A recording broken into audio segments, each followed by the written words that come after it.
Hello and welcome back to our small farm.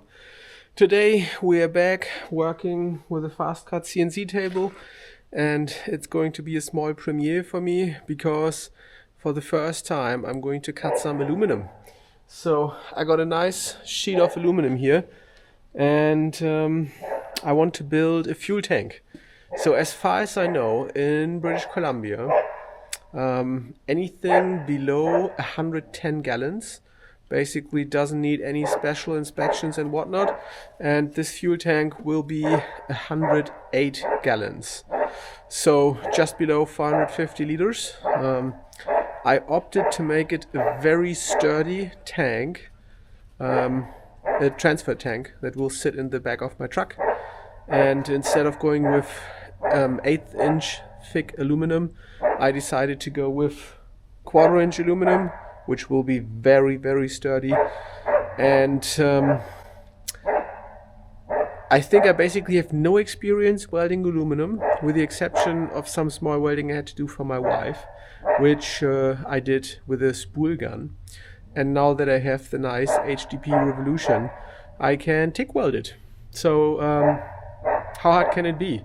I mean, no experience welding aluminum whatsoever and building a fuel tank. So it's very important that it's going to be tight and stable, and I think I'll do great. So let me align the sheet and then I will cut it. I have the fuel tank already designed in Fusion 360. I can loop that in here in a minute. As straightforward as it gets. So let me get the table set up and copy over the DXF files, and then we can cut the first sheet. I need 2 sheets for this because the baffles inside I also have to cut, and for that I have a second sheet. Overall it's going to be 4 by 2 feet and also 2 feet in height, so nothing too big, and it'll fit great into my truck bed. Already took the measurements. So yeah, let's get going, folks. How exciting. Another fab video.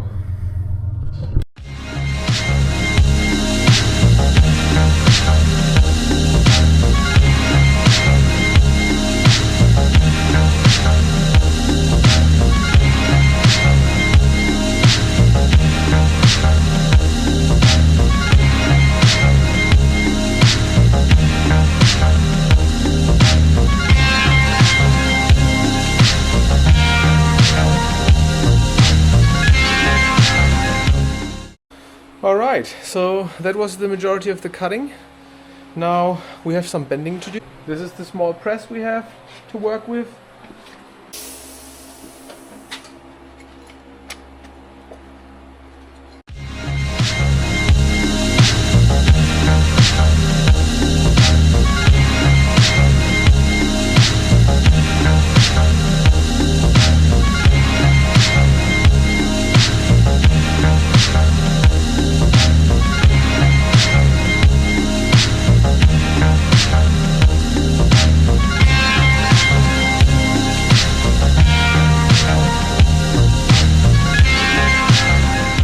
There we go. All nicely bent. I think that's great.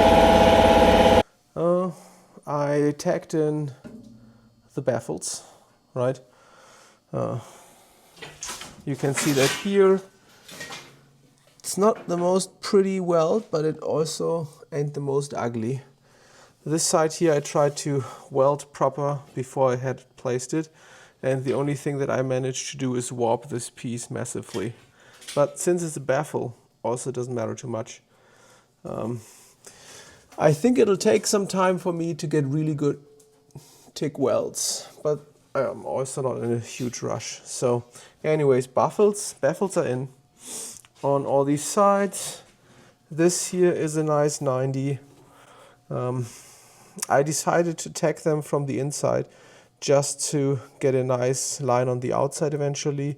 So what I will do next now is I'm going to put the ends up on the left and the right side, and then I will weld at least the bottom, the inside sections as far as I can reach with my MIG gun completely out.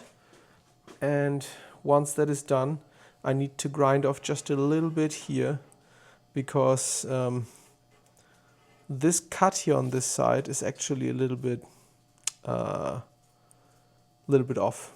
That's my bad in the CAD design again. It's the width of the fingernail. It's not a lot, but still, just to get a really tight fit here. And then I can basically start welding it on the outside. Anyway, so let me get the camera set up again, and this time without it hopefully dying. And then you will see me just clean this up with some elbow grease and tacking it in place. So yeah, let me get you set up. So aluminum really needs to be clean.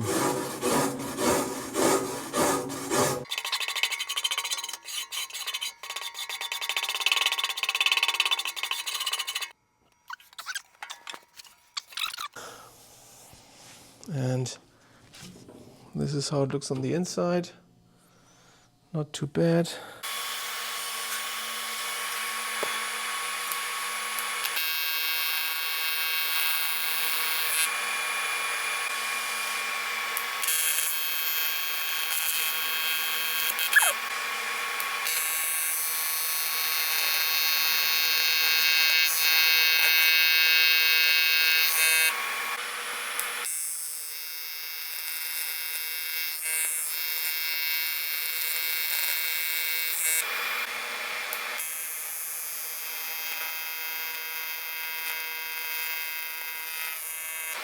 Right, I didn't film a lot of what I was doing, mostly because I was so frustrated at the learning curve. Let me pan around and let me show you. I think the current state is actually quite nice, and I learned a lot, and I know what I'm not going to do again. Anyways, so the inside corners here I MIG welded, and they literally look like poop. Major reason for me was that I had too much gas flow and it just bubbled up, and also too much wire flow. Like, oh my god, look at that nasty shit. Then I started TIG welding just to reinforce some places, and that actually came out quite nice. And after some deliberation, I've decided that I will not cut those grinds in the middle out and do them again, because you're not going to see them.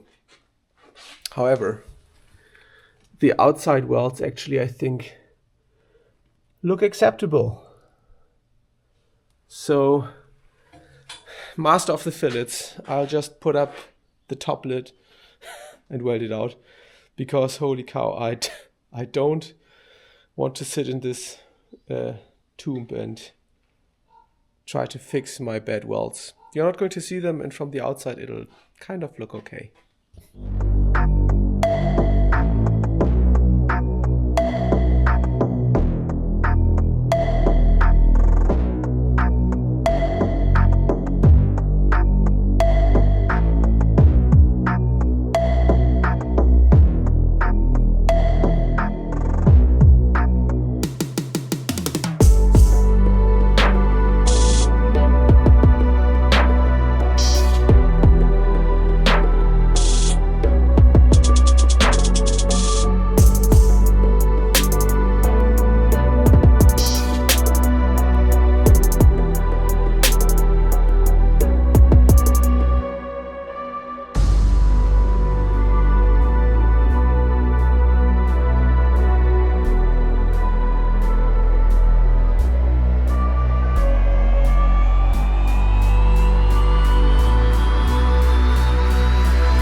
All right, got the fuel tank up on the table so that I have access to all the different corners. I already closed the pump slot with a septic plug that I had laying around. On the other side here you can see that this is just the fuel plug that is closed. Then the drain is closed too. So now I have to set up on the center to see if I can get this tank to hold any pressure whatsoever. So let's start by doing that.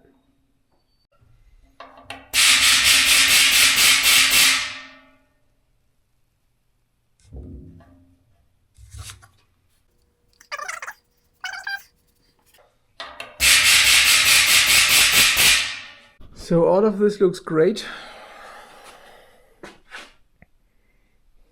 No leaks at all. However, I think there's one place that does leak. And I think this is there. Because it's the only place. There is our leak.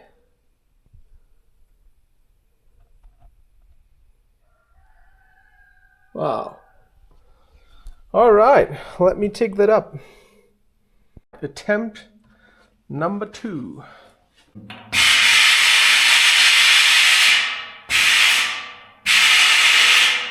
And this time I'll take you with me. So let me get this camera up the stand. Okay. So let's take a look.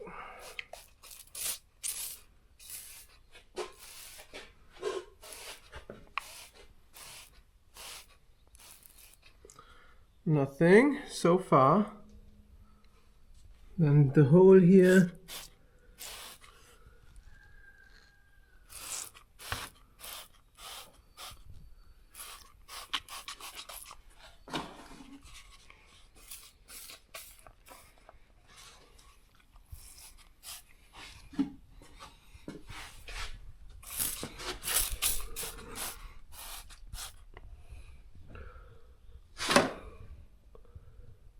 No bubbles that I can see, which is good. To be honest, I'm mostly concerned about holes at the bottom, because that would be a disaster if I fill this up with diesel and then it slowly drips out. Ah, there might be another one. I see a bubble here. So let me lift that side up too. Okay. But first, let's finish the edges again.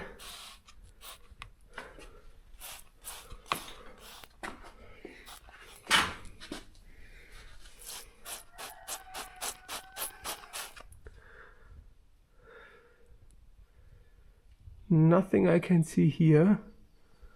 That hole I closed nicely, so that's good. Nothing on the top, which is also nice. The fuel plug is nice and tight.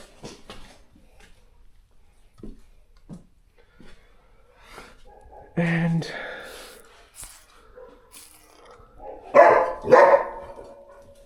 nothing around the pump either. Alright, so one more place to investigate. Let's do that. Alright, so that hole I fixed, and then I came across 2 more holes up here, right next to each other. And this one was actually a very bad weld from my side, because the impurities literally caused the weld to crack with enough pressure. So that's gone now. They are both welded up. Ooh, look! When you talk about it, another leak right here. Holy cow! There's bubbles coming out. Holy cow! Wow, okay. One more to fix. The thing is, when I welded the top side, I managed to dip my tungstens 3 times in this area. So I think I'm just going to re-weld the bottom of this to make sure that there are no leaks. Good, okay, one more.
Installed, filled up with the diesel I had floating around. Let's see if this thing will run nicely.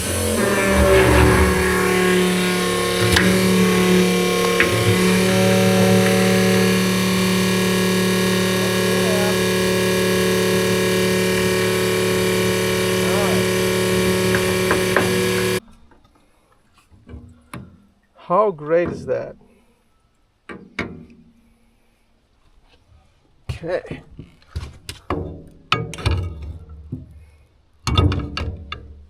This is the next day, and yesterday I was thinking a lot about what went wrong here, because those are the most ugly welds you can imagine. And I mean, these here are actually fairly nice, and I thought I could do this now. I plasma cut this, and then I did one mistake. I only used the stainless steel brush to clean up the edges. And what I should have done was use my carbide silicon brush to actually grind the edges flat, because I think the contamination that happened here is because there was just too much oxide and gunk in there from the plasma cutting. So, I mean, this is ugly, and you know what? I'll just leave it. It's a lesson learned, and while it is painful, I learned it now. So let me fuel up my equipment.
Alright, so this was a fun project. I have to admit, it was super stressful for me, because you have to remember, I have never TIG welded in my life, except for, you know, the small things I did for the auger mount, but that was on steel. So zero TIG welding experience with aluminum. I've never plasma cut anything with aluminum, so there was a huge learning curve. I think the only thing I ever did in my entire life with aluminum was welding some tubes together for my wife, and that was with a spool gun. So, you know, I think amazing learnings on my side. Next time I do something with aluminum, I will clean the heck out of those plasma cut edges. But for the result, I can't complain. Works nice, pressure tested, airtight. So at this point, you know, I'm just so happy that I managed to get it done. See you in the next one, and thank you for watching.